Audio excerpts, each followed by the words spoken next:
Gideon is a hero from the book of Judges who fights off the Midianites with an army of just 300 people. But would it surprise you to learn that he began as a priest of Baal?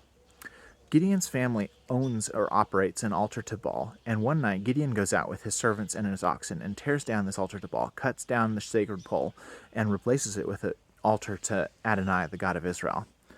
The people come out the next day and are furious that their altar has been desecrated, and Joash, Gideon's dad, comes out and tries to defend him, saying, "Will you contend for Baal, or will you defend his cause? Whoever contends for him shall be put to death by morning. If he is a god, let him contend for himself, because his altar has been pulled down."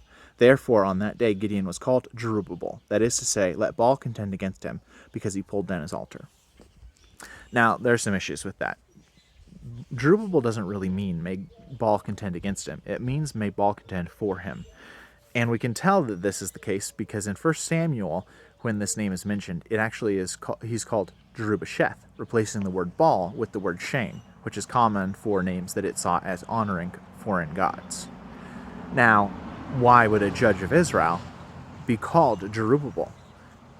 It may be that originally this story was about a priest of Baal who Baal sent out to fight the Midianites with an army of just 300 men, and that it was Baal who confused the enemy and gave him victory. Over time, we may have this renegotiating of that story to say that instead of Baal, it was probably Adonai who helped out. And people came up with different reasons how that could be or why he was called Jerubbaal.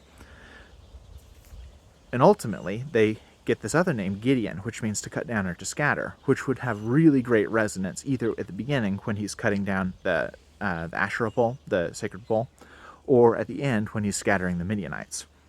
But by the time it actually gets included into the Hebrew Bible, it's a complete mess and makes almost no sense. So what do you think? Should we be calling him Jerubbaal or Gideon?